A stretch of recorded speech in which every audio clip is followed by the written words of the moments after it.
우리에게 주신 하나님 말씀은 출애굽기 8장 1절부터 15절의 말씀입니다. 구약성경 91쪽입니다. 출애굽기 8장 1절부터 15절의 말씀을 드라마 바이블로 낭독합니다. 제 8장. 여호와께서 모세에게 이르시되 너는 바로에게 가서 그에게 이르기를 여호와의 말씀에 내 백성을 보내라. 그들이 나를 섬길 것이니라. 내가 만일 보내기를 거절하면 내가 개구리로 너의 온 땅을 치리라. 개구리가 나일강에서 무수히 생기고 올라와서 내 궁과 내 침실과 내 침상위와 내 신하의 집과 내 백성과 내 화덕과 내 떡 반죽 그릇에 들어갈 것이며, 개구리가 너와 네 백성과 내 모든 신하에게 기어오르리라 하셨다 하라. 아론에게 명령하기를 네 지팡이를 잡고 네 팔을 강들과 운하들과 모기에 펴서 개구리들이 애굽 땅에 올라오게 하라 할지니라. 아론이 애굽 물들 위에 그의 손을 내밀매 개구리가 올라와서 애굽 땅에 덮이니, 요술사들도 자기 요술대로 그와 같이 행하여 개구리가 애굽 땅에 올라오게 하였더라. 바로가 모세와 아론을 불러 이르되 여호와께 구하여 나와 내 백성에게서 개구리를 떠나게 하라. 내가 이 백성을 보내리니 그들이 여호와께 제사를 드릴 것이니라.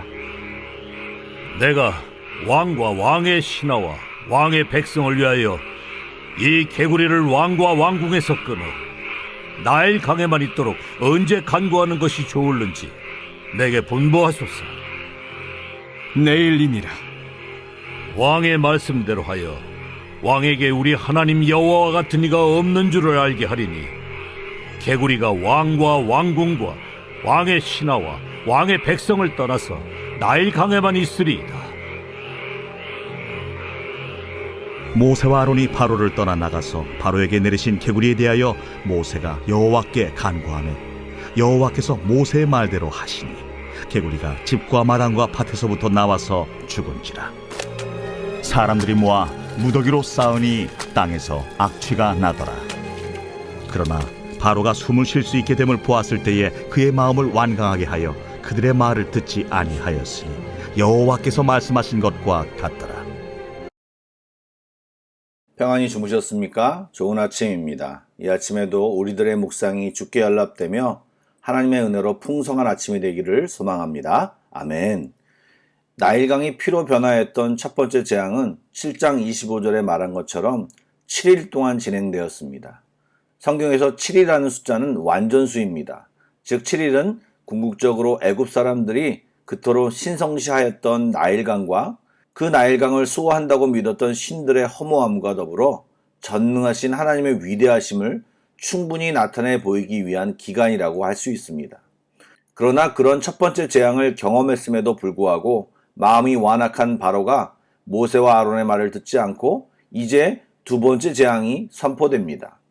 그런데 이번에는 이스라엘 자손이 광야에서 절기를 지킨다든지 여호와께 제사를 드려야 한다는 언급 대신에 나를 섬길 것이다, 즉 여호와 하나님을 섬길 것이라고 하는 확고한 동기와 목적이 제시됩니다. 당시 이스라엘 백성은 바로가 부여한 고된 노동으로 그를 섬기고 있었는데, 이런 하나님의 명령은 자신의 백성에게 섬김받을 권리와 위치를 회복하겠다는 강력한 하나님의 선언이었던 것입니다.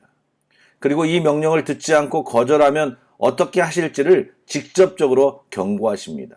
특이하게 이번에는 개구리로 온 땅을 치겠다고 말씀하십니다.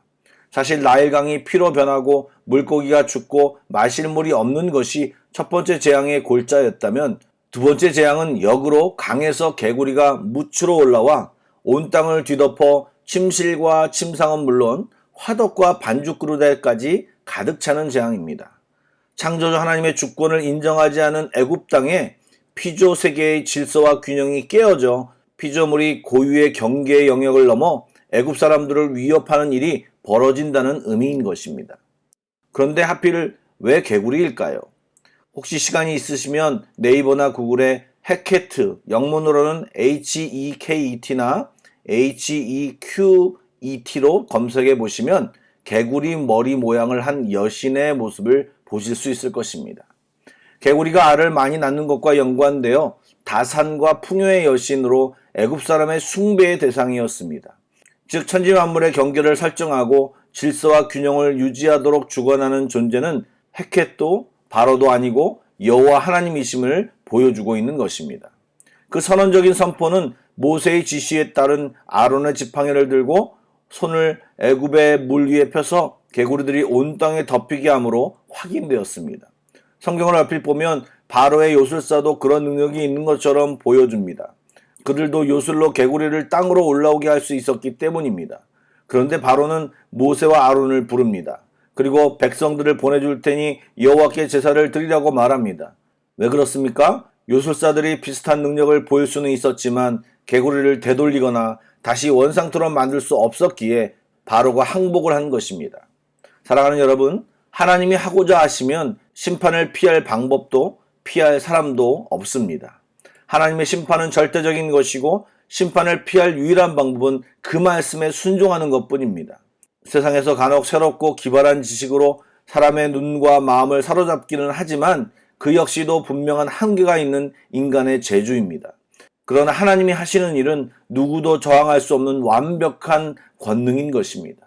첫 번째 재앙에서 바로는 안 보고 왕궁으로 들어가 회피하였지만 이제는 왕궁도 도피처가 될 수 없었고 강력한 왕권도 소용이 없었습니다. 그렇게 인간의 무능과 하나님의 권능 사이에 어쩔 수 없는 격차를 인지하게 되면 그가 할 수 있는 것은 굴복과 간청밖에 할 수 없음을 알게 되는 것입니다. 바로는 모세와 아론을 불러 여호와께 아뢰어 이 개구리를 물러가게 해달라고 요청합니다. 모세와 아론은 9절에 바로에게 언제 개구리를 물러가게 할까 묻습니다. 이때 9절을 잘 살펴보면 한글 성경에는 왕과 왕의 신하라고 의역했지만 원문에는 당신이라고 묘사하고 있는데 이전에는 그렇게 표현을 못하다가 이제 9절부터 바로에게 당신이라고 하는 말을 사용합니다. 즉 모세는 이제 하나님이 자기와 함께 하심을 확신하고 당당히 바로 앞에 서게 됨을 보여줍니다. 사실 우리는 그냥 단순히 애굽이 10가지 재앙을 당한다고 생각하고 있지만 이 재앙을 통해 하나님은 모세와 이스라엘 백성을 또 애굽 사람까지 바로까지 하나님이 누구이신지를 알려주고 그들을 교육하고 계신 것입니다. 그리고 이제 개구리가 없어지는 시점을 바로가 정하라고 합니다. 그것은 하나님께서는 언제라도 이 재앙을 제거할 수 있다라는 자신감의 표현이고 간교하고 변덕스러운 바로로 하여금 자기가 한 약속을 분명히 지키도록 다시 한번 확인시키기 위해서 그런 말을 한 것입니다. 그런데 여러분, 바로의 대답을 잘 보시기 바랍니다. 상식적으로 애굽의 수많은 사람들이 개구리로 인해 고통을 당하고 있다면 바로는 지금 당장 없애달라고 해야 하지 않을까요? 그런데 바로는 하루를 뒤로 미루어 내일 해달라고 요청합니다. 이는 혹시라도 밤사이에 개구리가 물러갈지도 모른다라고 하는 인간적인 얄팍한 생각 때문에 그렇게 대답한 것입니다. 바로는 자기 입으로 이 재앙이 여호와 하나님으로부터 말미암았다는 사실을 인정했음에도 불구하고 그 사실을 다시 번복하고 부정할 여지를 남겨두려 했던 것입니다. 여러분, 우리는 이런 성경을 읽으면서 바로의 모습만 볼 것이 아니라 우리 자신의 모습도 봐야 합니다. 우리도 하나님 앞에서 자신의 잘못을 인정할 때나 또 하나님 앞에 설 때 완전히 굴복하지 않으려고 하는 경향이 있습니다. 조금이라도 핑계댈 거리를 찾고 자신의 처지를 변명하려 하고 심지어는 자신의 잘못을 하나님께 돌리기도 합니다. 또한 본인이 피부로 이것은 하나님이 내게 말씀하시고 계속 도전하고 있음을 알면서도 애써 순종하는 것을 계속 미루는 우리 자신을 보게 됩니다. 사랑하는 여러분, 지혜로운 자는 자신의 잘못과 실수를 변명하지 않고 솔직하게 인정하고 자비하신 하나님께 긍휼을 구하는 자입니다. 또 정신이 딴 곳에 팔려 몰랐을 때는 모르겠지만 하나님의 뜻이 명확해지면 다윗처럼 바로 자세를 고쳐잡는 자가 지혜로운 자입니다. 성경은 바로가 어리석은 자임을 계속 보여주고 있습니다. 바로는 개구리가 물러나고 이제 숨을 쉬게 되자 바로 마음을 바꿉니다. 여러분, 바로가 이렇게 행동할 것을 하나님은 이미 아셨습니다. 이것은 타락한 인간의 특징이기 때문입니다. 멀리 갈 필요도 없이 이스라엘 백성이 그랬습니다. 하나님의 말씀을 듣고 기뻐하다가 고난이 오니 바로 원망했습니다. 그렇기 때문에 신앙이 아니라 그럼에도 불구하고 하나님을 신뢰하는 진짜 믿음을 가져야 하는 것입니다. 바로는 하나님을 몰랐습니다. 그래서 눈앞에 닥친 재앙만 물러가면 괜찮을 것이라고 생각했던 것입니다. 우리도 바로처럼 어려울 때는 새벽 예배를 드리고 울고불고 하나님을 찾다가 문제가 해결되면 좀 살 것 같으면 얼굴을 바꿔버리는 경향이 있습니다. 얼마 전 방송에서 한 연예인이 새벽 예배에 참석하는 모습을 보여주었습니다. 패널로 있던 한 사람이 얼마나 그렇게 새벽 예배를 드렸냐고 묻자 5년 정도 꾸준히 했다라고 말합니다. 그러자 그 패널이 저도 엄마랑 한번 가봤다고 이야기하길래 다른 패널 연예인이 신기해서 언제 갔냐고 했더니 연예대상 후보에 올라 시상 받는 아침에 갔다고 대답했습니다. 그리고 그 뒤로 안 갔냐고 했더니 그랬다고 대답하더군요. 바로만 이런 것이 아니라 우리도 얼마든지 하나님과의 관계 속에서 문제 해결만을 원하고 진실한 마음, 진짜 그리스도인 되기를 꺼려할 마음이 있음을 우리는 정확히 알아야 합니다. 우리는 두 가지를 기억해야 합니다. 하나님은 우리의 그런 연약한 마음을 아십니다. 그리고 도와주십니다. 또한 그와 더불어 꼭 아셔야 할 것이 하나님은 우리에게 그렇게 계속 만홀히 여김을, 대수롭지 않게 업심여김을 당해도 되는 분이 아니십니다. 또한 그렇게 당하시지도 않으십니다. 그러므로 우리는 태도를 바꾸어야 합니다. 하나님을 바로 알고 하나님 앞에 진실하게 행동해야 합니다. 실수하고 있음을 발견하면 바로 태도를 바꾸어야 합니다. 우리 하나님은 천지만물을 운행하시는 창조주이심을 잊지 마십시오. 또한 그 하나님이 우리를, 또한 나를 사랑하심을 잊지 마십시오. 오늘도 그런 하나님께 우리의 진심을 드리는 이 아침이 되기를 축복합니다. 우리의 연약함을 인정하고 주님 앞에 겸손히 나아가는 이 아침이 되기를 축복합니다. 아멘. 기도하겠습니다. 열방의 하나님, 천지 만물을 창조하시고 운행하신 우리 하나님을 찬양합니다. 하나님의 자녀라고 하지만 하나님처럼 신실하지 못하고 기회만을 노리며 우리 문제 해결만을 생각하는 우리들을 용서하여 주시고 주님 앞에 우리의 진심을 드리는 이 아침이 되기를 소원합니다. 주님 죄송합니다. 그리고 감사합니다. 또 용납하시고 참아주시고 받아주시는 주님께 오늘 이 시간 나아갑니다. 감사합니다. 기도하는 저희 모두에게 주님의 마음을 이 아침에 부어주시옵소서. 주님과 친밀하게 만나는 이 아침이 되기를 소원합니다. 예수님의 이름으로 기도드립니다. 아멘. 계속해서 찬양하고 오늘 묵상하시고 합심기도와 개인기도로 나아가겠습니다.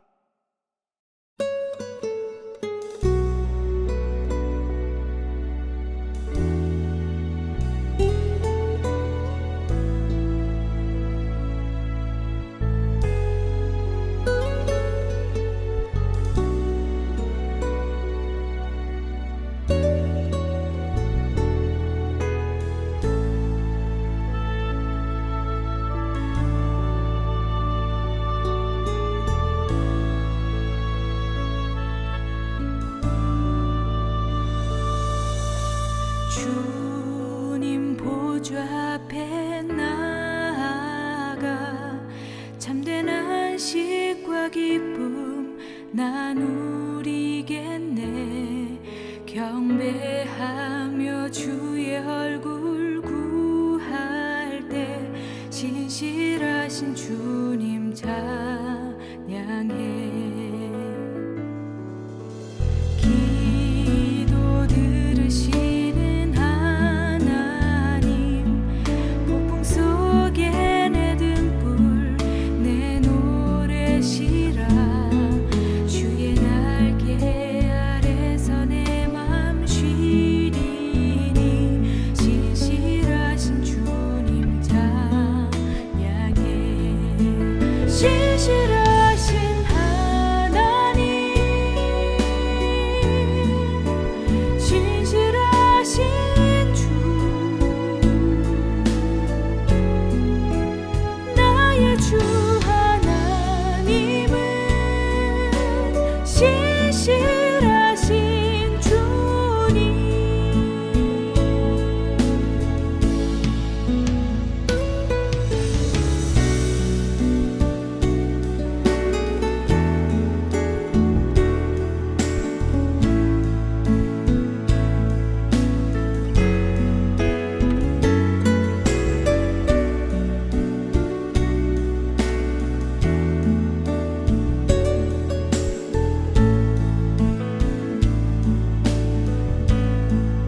주